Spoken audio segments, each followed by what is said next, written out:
नमस्ते बच्चों। भोजन के घटक की कड़ी को आगे हम बढ़ाते हुए आज देखेंगे कि भोजन में पोषक तत्वों की कमी, विशेषकर विटामिन और खनिज लवण की कमी से कौन कौन से रोग होते हैं, उसका क्या उपचार है और किस प्रकार के भोजन हमें खाना चाहिए और किस प्रकार के भोजन हमें नहीं खाना चाहिए। तो इन सब के बारे में आज हम देखेंगे। तो इस वीडियो में जो हमारे मुख्य बातें हैं वे हैं भोजन में विटामिन,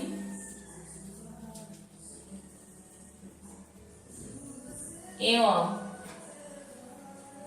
खनिज लवण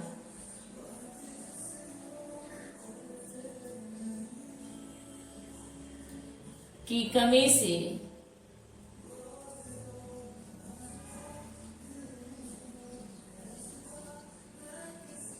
होने वाले रोग,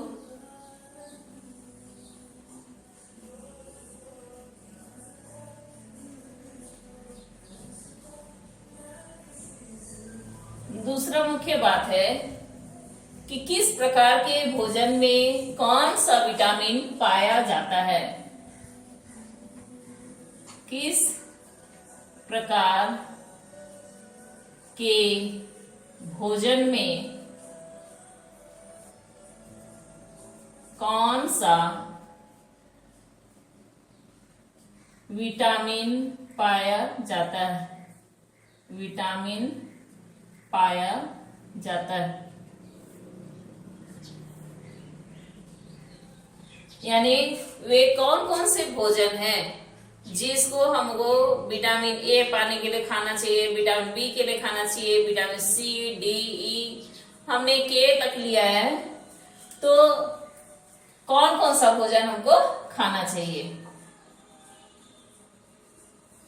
तीसरा हम देखेंगे कि ये सब जो विटामिन है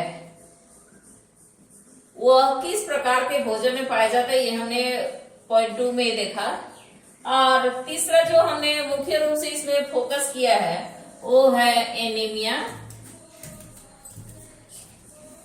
एनीमिया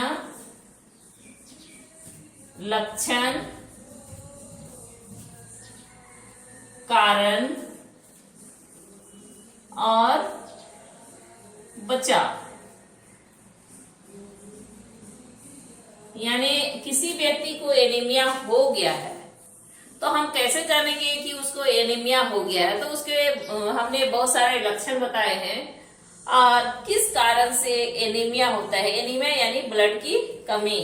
हमारे खून में जब आयरन की कमी हो जाएगी तो लाल रक्त लोहे से ही बनता है,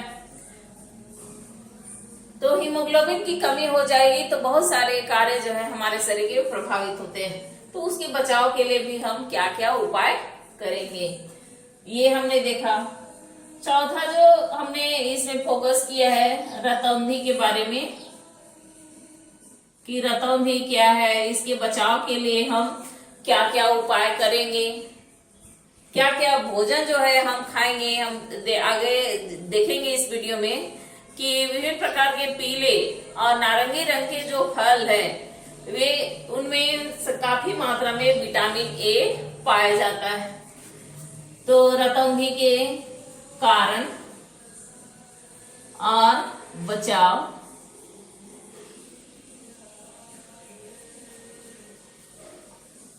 सूखा रोग क्या है, सूखा रोग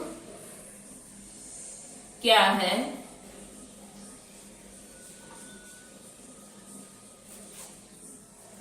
इसके अलावा हमने देखा है गलगंड या घेघा,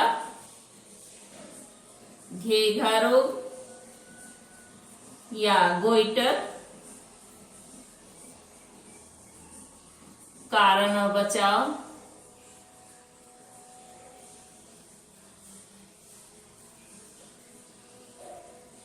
दंत क्षय, दंत क्षय क्यों होता है, इसका बचाव के लिए हम क्या करेंगे। आगे है जंक फूड हमें क्यों नहीं खाना चाहिए?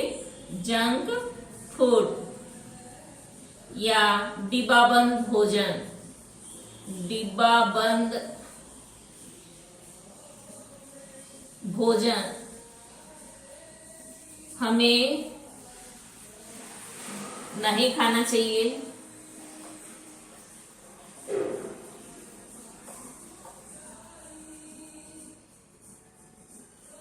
और लास्ट में हमने बताया है, हाँ, इसके अलावा एक और है मोटापा।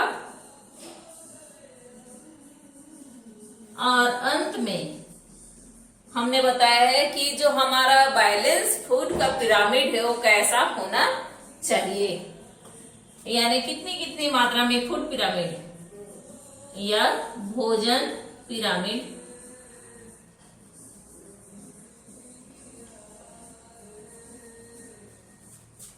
एक बार फिर से हम देखते हैं कि इस वीडियो में हमने किस किस चीज पर फोकस किया है। सबसे पहला तो है कि भोजन में विटामिन एवं खनिज लवण की कमी से होने वाले रोग। तो हमारे भोजन में जब उचित मात्रा में विटामिन और खनिज लवण नहीं रहेगा तो उसकी कमी से बहुत प्रकार के रोग होते हैं, जिसको कि अभाव जन्य रोग भी कहा जाता है। अभाव जन्य रोग। इस रोग के लिए हमको क्या करना पड़ेगा कि हमारे शरीर में जिस विटामिन की या खनिज लवण की कमी है उसका अतिरिक्त मात्रा लेकर के हम उस रोग से छुटकारा पा सकते हैं। दूसरा हमने देखा है कि किस प्रकार के भोजन में, यानी वे कौन कौन से भोज्य पदार्थ हैं जिसमें विटामिन ए पाया जाता है, विटामिन बी पाया जाता है, विटामिन सी के पाया जाता है। अभी जो कोरोना वायरस है उससे बचाव के लिए हमारे जो प्रतिरक्षी प्रणाली है, इम्यून सिस्टम है, उसको मजबूत करने की बात कही जा रही है। तो इसके लिए भी हमारे भोजन में सबसे ज्यादा मात्रा में विटामिन सी होना अनिवार्य है। विटामिन सी सभी प्रकार के खट्टे फलों में पाया जाता है, विशेष करके नींबू। आपको अगर प्रतिदिन आप नींबू पानी पीते हैं तो आपको कोरोना की बीमारी नहीं होगी।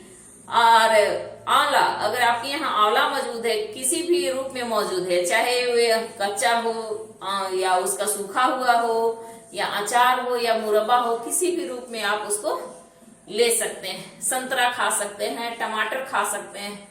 कहने का मतलब है कि आप विटामिन सी लेंगे तो आपका जो इम्यून सिस्टम है वो शरीर से आप क्या हो जाएंगे, मजबूत हो जाएंगे। आपकी प्रतिरक्षा प्रणाली जो है काफी मजबूत हो जाएगी। तीसरा है एनीमिया। एनीमिया यानी अरक्तता या खून की कमी। खून की कमी कौन कौन से लक्षण है जिससे हम पहचान सकते हैं कि अमुक व्यक्ति को एनीमिया है, उसका क्या कारण है और उसके बचाव के लिए हम क्या उपाय करेंगे। चौथा है रतौंधी। रतौंधी के क्या कारण है, उसके बचाव के लिए हम क्या क्या करेंगे। पांचवा है सूखा रोग क्या है। छठा घेघा रोग यानी गोइटर, उसका क्या कारण है। सातवां है दंत क्षय, यानी दांत सड़ने की समस्या है, हमारे दांत क्यों खराब होते हैं। आठवां है जंक फूड या डिब्बाबंद भोजन हमें नहीं करना चाहिए। कोशिश करना चाहिए कि ताजा ताजा बना हुआ भोजन ही हम करें। हम जब तुरंत पका करके 3 घंटे के अंदर में अगर उस भोजन को हम कर लेते हैं तो उस भोजन से जो भी हमको ताकत मिलनी है वो सारी ताकत हमको मिलेगी। 9वां नंबर है मोटापा। जितना ज्यादा खतरनाक है कम खाना, उतना ही ज्यादा खतरनाक है ज्यादा खाना। अगर किसी भी चीज की हम ज्यादा मात्रा ले लेते हैं, ज्यादा मात्रा में प्रोटीन लेते हैं, ज्यादा मात्रा में वसा लेते हैं या ज्यादा मात्रा में हम कार्बोहाइड्रेट ले लेते हैं, तब हमारा शरीर क्या हो जाता है, बेडौल हो जाता है, मोटापे का शिकार हो जाता है। एक मोटापा जो है वो कई सारी बीमारियों को जन्म देता है, तो हमको ज्यादा खाने से भी बचना चाहिए। और अंत में हमने फोकस किया है भोजन पिरामिड के बारे में। इस भोजन पिरामिड में बताया गया है कि कार्बोहाइड्रेट की कितनी मात्रा लेनी चाहिए हमको, फल एवं सब्जियों का कितना % होना चाहिए, दूध या दूध से बनी हुई सामग्री कितनी होनी चाहिए और वसा की मात्रा कितनी होनी चाहिए। तो आप इस वीडियो को शुरू से लेकर के अंत तक देखें और पाएंगे कि हमारे आसपास जो मौजूद चीजें हैं उसी में बहुत सारे विटामिन और खनिज लवण मौजूद हैं। इसके लिए हमें बाहर से खरीदने की आवश्यकता नहीं है।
आज के लिए इतना ही। आप सभी को बहुत बहुत धन्यवाद। कोशिश करेंगे सभी महत्वपूर्ण जानकारी को आप अपने कॉपी में नोट करें और जैसे बताया गया है अपने भोजन में केसरिया रंग को जरूर शामिल करें। हमारा जो तिरंगा झंडा है केसरिया, हरा और सफेद, अगर ये 3 रंग हमारे भोजन की थाली में मौजूद हैं तो हमें किसी भी प्रकार की बीमारी नहीं होगी।